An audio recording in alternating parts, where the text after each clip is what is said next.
नमस्कार मित्रों, मैं हूँ शताब्दी और आप देख रहे हैं प्रेत बैठक।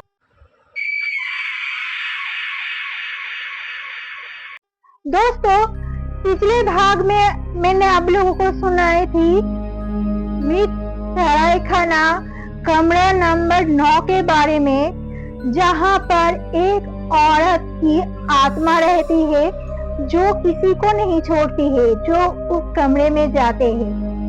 तो ये सब सुनकर एक यूट्यूबर था राघव वर्मा के नाम के, तो वो उसके एक फ्रेंड जिसके साथ वो काम करता था, नेहा, उसको लेकर रात के 9:30 बजे उसी रास्ते पर चल पड़े जहाँ पर सरायखाना मौजूद था और रास्ता भी एकदम सुनसान और हवा भी ठंडा चल रहा था।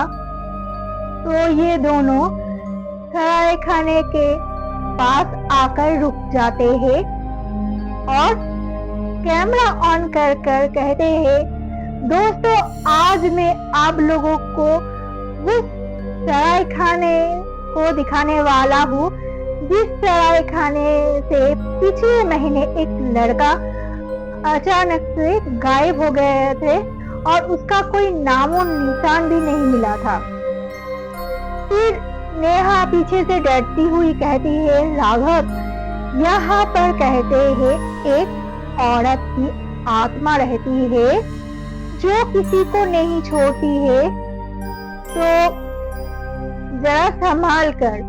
राघव कहते हैं, कुछ नहीं, चलो देखते हैं। फिर ये दोनों सरायखाने के अंदर जाने के लिए दरवाजा को धक्का देते हैं। तो दरवाजा धक्का देने के वजह से दरवाजा खोल जाते हैं बहुत ही डरावनी आवाज करके। तो जब ये लोग उस सरायखाने के अंदर जाते हैं तो वहाँ का जो माहौल था बहुत ही अजीब, ठंडा, एकदम ठंडा, और यहाँ पर जो लिखा था बहुत ही डरावनी बातें। यहाँ पर जो भी आते हैं अपने जिम्मेदारी से ही आते हैं। तो ये देखकर नेहा डर रही थी और उनका जो कैमरा है वो अचानक से क्रैश होने लगे, लेकिन और फ्लैश भी होने लगे। तो नेहा कहती है कि कैमरा ऐसा क्यों हो रहा है? तो राघव कहता है कि शायद यहाँ का रोशनी कम है इसलिए ऐसा हो रहा है। नेहा कहती है, नहीं, कुछ तो गड़बड़ है यहाँ पर। वो बहुत डर रही थी ज्यादा इस बार। फिर वो लोग देखते हैं दीवार पर एक परछाई है। जिस परछाई को वो लोग देख रहे थे वहां पर कोई नहीं था, एक परछाई हिल रहा था। ये देखकर नेहा बहुत ज्यादा डर रही। फिर राघव उस कमरे की ओर जाने लगते हैं जहाँ पर लोग जाने से बहुत डरता है, सरायखाना कमरा नंबर 9 की ओर। तो जब ये लोग वहां पर जाते हैं तो वहां पर एक अजीब सा गंध इन लोगों के नाक में आकर लगता है। नेहा कहती है कि यहाँ पर एक अगर बाल जल जाए और केरोसिन के गंध आ रहे थे इस कमरे से, और ये कमरा बहुत ठंड था। नेहा इन सब चीजों से डर रही थी और राघव बोल रहे थे कुछ नहीं हुआ। और अचानक से इन लोगों को आईने के ऊपर कुछ दिखा देता है कि तुम लोग भी आ गए हो, अब यहाँ से कोई नहीं जा पाएगा। ये पढ़कर नेहा बहुत ज्यादा डर जाती है, लेकिन राघव उसको कैमरे में कैद करने के लिए कैमरा ऑन कर देता है। और इस टाइम होता है यूं, रात के तब 2 बज गए थे। ये लोग ऐसे करते करते रात के 2 बज जाते हैं। तो इस टाइम नेहा दिखती है कि एक औरत की परछाई उस आईने की, सफेद साड़ी पहनी हुई, बाल जले हुए और उसका चेहरा आधा जला हुआ, पिघला हुआ है। ये सब देखकर नेहा चीख पड़ती है और राघव को कहती है, देखो जरा उस तरफ देखो राघव। राघव जब उस तरफ देखता है तो वहां पर कोई नहीं होता, लेकिन राघव कैमरा ऑन करते हैं और वो वहां पर शूट करने लगते हैं और सबको कहते हैं, दोस्तों देखिए, मैंने कहा था ना कि सराय खाना कमरा नंबर 9 मौत के सराय खाना है।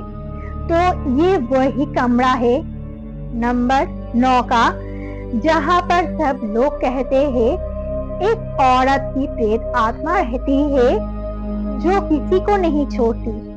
अगर यहाँ पर कोई है तो जरा रिस्पॉन्स करना जरूर। तो जब राघव इस बात को कहते हैं तो उस औरत की परछाई इन दोनों को दिखाई देते हैं। वो बहुत ही डरावनी लग रही थी, उसके आंखें जल रहे थे। ये सब देखकर नेहा इतना ज्यादा डर जाती है कि वो वहां से कुछ सोचे समझे से पहले भाग निकलकर बाहर चली जाती है और कमरे में राघव अकेला रह जाते हैं। और उस टाइम राघव को कहते हैं, वो आत्मा, राघव मेरी तरफ देखो।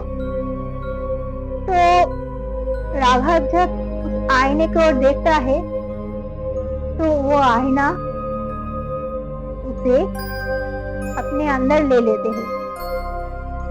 तब उस टाइम उस कमरे में एक तूफान सी मच जाती है और चिल्लाने की आवाजें निकलते हैं, जो हवाएं तेज चल रहे होते हैं, लग रहा है कमरे में कोई तूफान चल रहा है।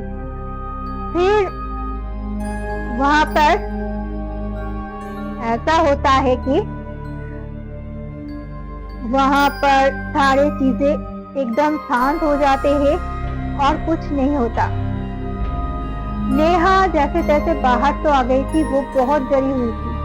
उसको अंदर जाने में अब डर लग रहा था, इसलिए वो जैसे तैसे करके वहां के लोकल पुलिस से कांटेक्ट करती है और वहां पर जाकर उनसे कहती है कि ये उनके उसका एक दोस्त वहां पर फंस चुका है, तो आप लोग मदद कीजिए। तो नेक्स्ट दिन जब पुलिस आते हैं तो कमरा पूरा तहस नहस हुआ पड़ा होता है।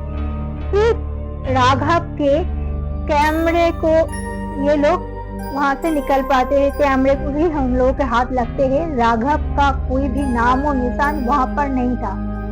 और फिर ऐसा होता है कि उस कैमरे को जब ये लोग ऑन करते हैं तो इन लोगों को बस एक ही चीज दिखाई देता है कि राघव उस आईने के अंदर घुस जाता है और उस आईने से कुछ बोलने की कोशिश करता है। उसके जो चेहरा है एकदम पूरी बहुत ही एकदम बेजान सी थी। तो ये सारी चीजें देखकर इन लोगों को समझ ही नहीं आता, तो ये लोग वहां पर ही ये सब सारी चीजों को छोड़ देते हैं और नेहा वो कैमरा लेकर अपने घर चली आती है। और यहाँ पर 3 महीने बीत चुके थे राघव का गायब होने के बाद। और ये जो नेहा है रोज उस कैमरे को ऑन करती थी और देखती थी राघव जब अंदर जा रहे हैं और उसके बाद कुछ और नहीं दिखाई देते थे।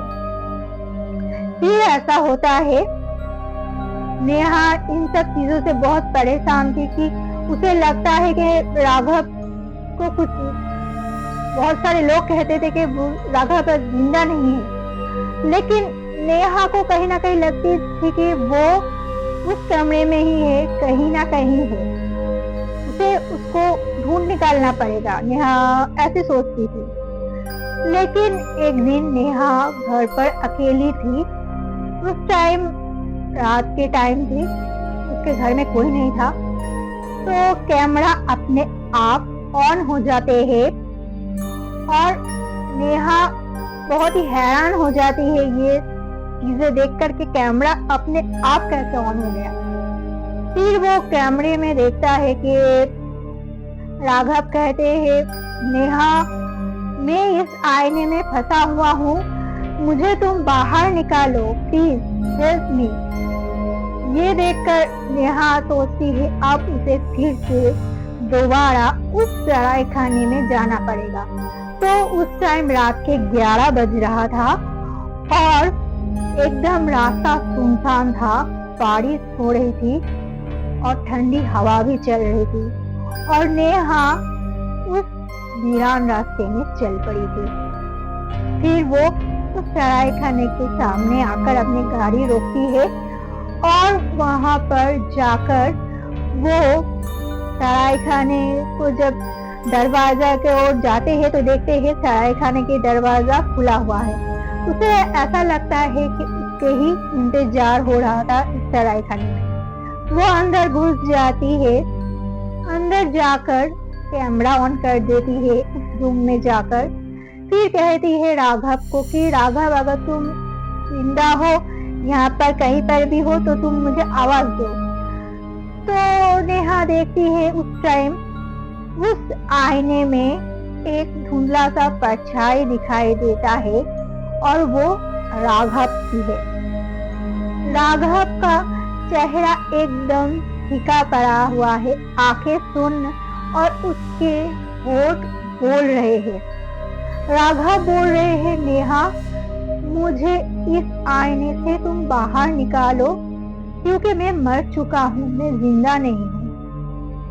ये सुनकर नेहा रो पड़ती है और कहती है कैसे। नेहा को तब राघव कहते हैं तुम इस आईने को तोड़ डालो, अगर तुम इस आईने को तोड़ दोगे तो मुझे इस आईने से मुझे मुक्ति मिल जाएगी। तो तब नेहा ये सुनकर इधर उधर देखने लगती है किस चीज से वो आईने को तोड़ेगी। तो उसके हाथ में एक ईंट का टुकड़ा आ जाती है तो वो उसको उठा लेती है। जब वो अपने हाथ को उठाती है तोड़ने के लिए तब वहां पर अचानक से लाइट अपने आप बंद और बुझने लगे, जलने लगे और बुझने लगे।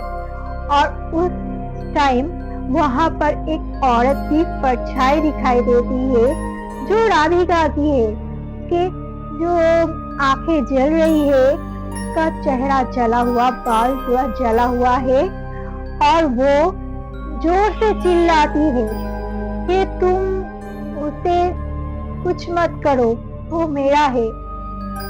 और ये कहकर वो राधिका की ओर बढ़ने लग जाती है और तब उस टाइम उस रूम का टेम्परेचर अपने आप गिर जाते हैं और शरीर एकदम जम जाते हैं, सांसें भी जम जाती है नेहा की।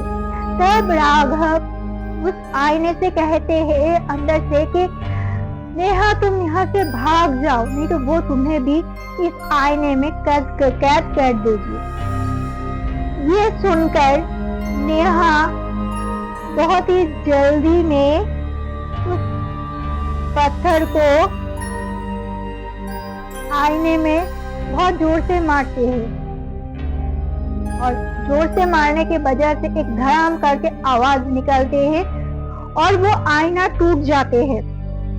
जब आईना टूटता है तो बहुत जोर से चिल्लाने की आवाजें आती, बहुत ही भयंकर चिल्लाने की आवाज होते हैं और उस आईने से एक रोशनी निकलती है, एक नीला रोशनी उस आईने से निकलते हैं। फिर चारों ओर अंधेरा छा जाते हैं। इस वजह से, इस सारे चीजों के होने के वजह से नेहा वहां पर ही बेहोश होकर गिर जाती है। नेक्स्ट दिन पुलिस जब आते हैं उस सराय खाने में तो देखते हैं कि नेहा वहां पर जमीन पर बेहोश पड़ी हुई है, वो जिंदा थी। और जो उसका जो कैमरा था ना, उसमें लिखा हुआ था, धन्यवाद नेहा मुझे आजादी देने के लिए। लेकिन उसके बाद और एक लिखावट आते हैं, अब तुम कैद होगे इस आईने में। ये पढ़कर नेहा चौंक जाती है, क्योंकि उस टाइम वहां पर और एक आईना निकलकर बाहर आ जाती है, नए आईना। ये सारे चीजें देखकर नेहा डरती है। आप लोगों को नेक्स्ट पार्ट में सुनाऊंगी कि नेहा कैसे एक आईने में कैद हो जाती है उसकी जिंदगी, और कितना दर्दनाक होते हैं वो सापित एक आईने में कैद होने के बाद। तो दोस्तों, आप लोगों को ये स्टोरी अगर अच्छा लगा तो लाइक जरूर करना और चैनल को सब्सक्राइब कर देना। एंड दोस्तों, टेक केयर।